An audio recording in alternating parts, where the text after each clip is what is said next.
Mike, I'm going to go ahead and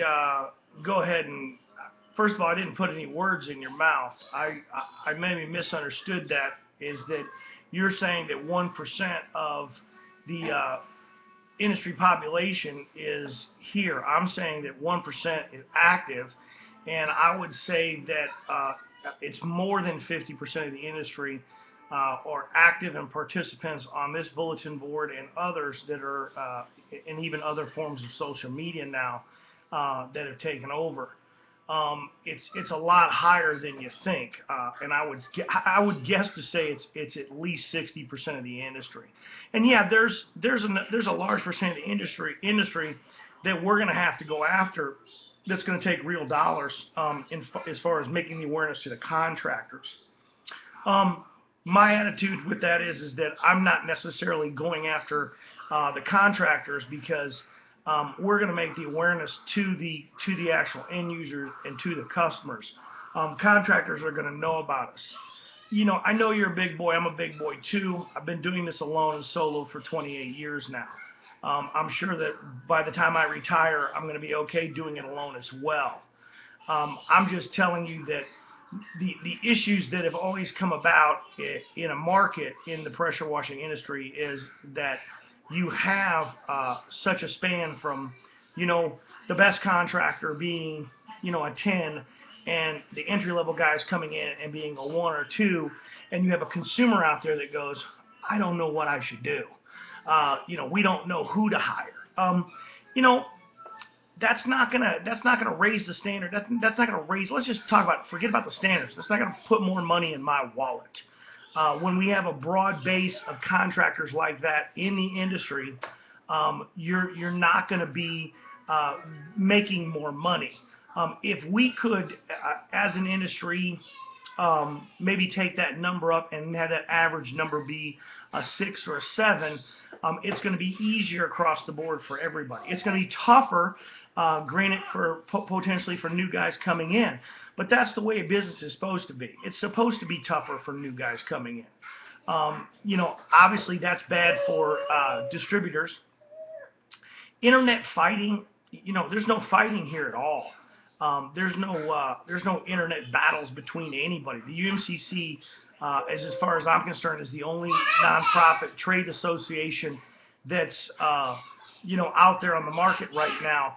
All the other trade associations are individual associations that deal with one aspect of the industry, such as the PWNA, that's for pressure washers, which we're going to recognize right now all of their training and training programs as well as credit hours towards somebody wanting to do wood restoration or anything like that. I think that that's always going to be a good thing. I mean, they're just a pressure washing organization. UMCC is not a pressure washing organization. UMCC is handling almost all the cleaning aspects in the mobile cleaning industry. The questions about, you're saying that like the self-proclaimed, again, this was a certification committee made up of many people, including all the board of directors, which there was 9, and then there was 22 or so other people that had participated in this. They're still on these committees. There's no, as far as like one guy doing this or one guy making the money. All the people, to my knowledge, that have participated on these are not directly, here it is, they're getting paid today.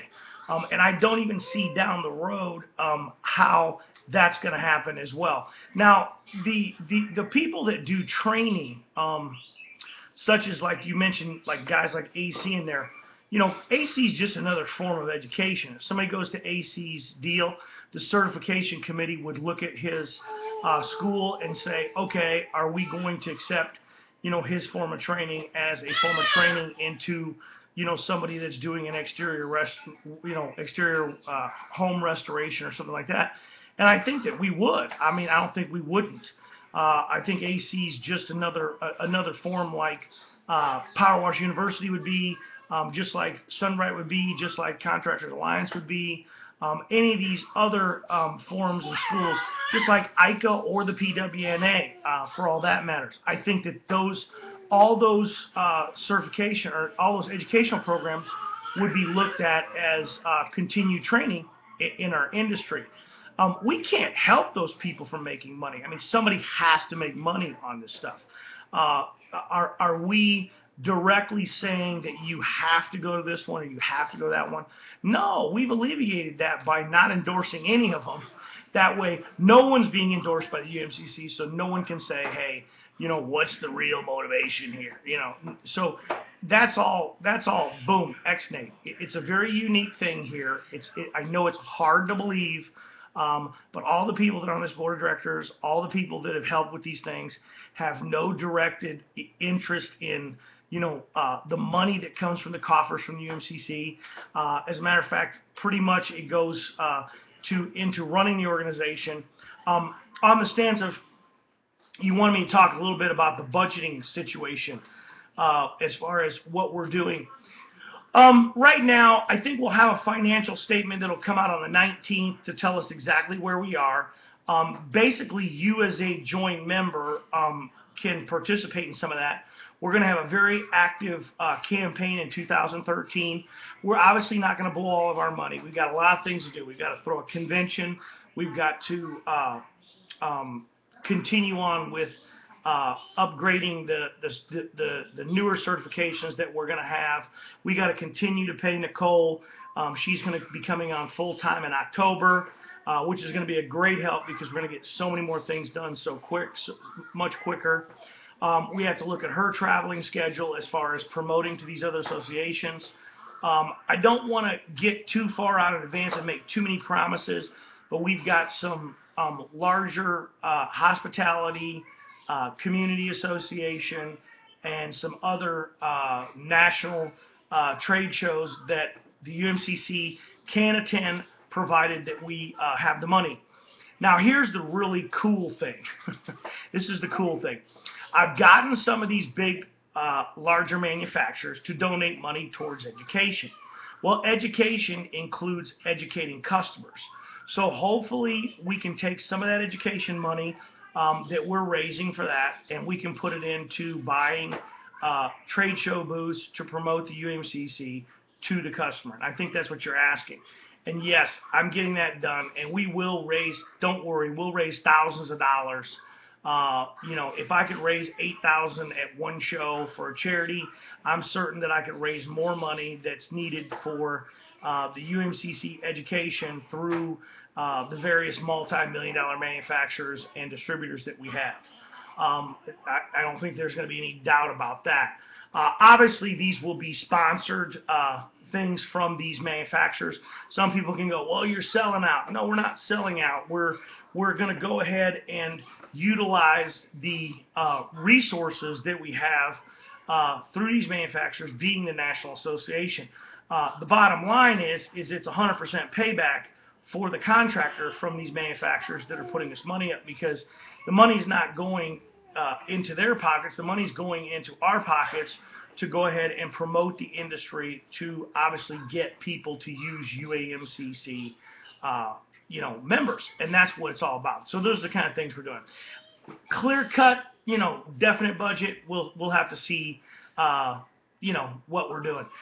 As far as the public discussion with the lawyers, we know everything that needs to be in place. As far as the tune-ups that's happened in the past, we actually consulted 2 lawyers. Actually hired one on 2 different occasions. And we have to actually, we'll be revisiting that in a little while. I'm not exactly sure on the date on that, but there are some things that nothing that we're abreast of right now that anything's running illegal, but there are some other things that we have to take care of and get in check down the road. They're so minute.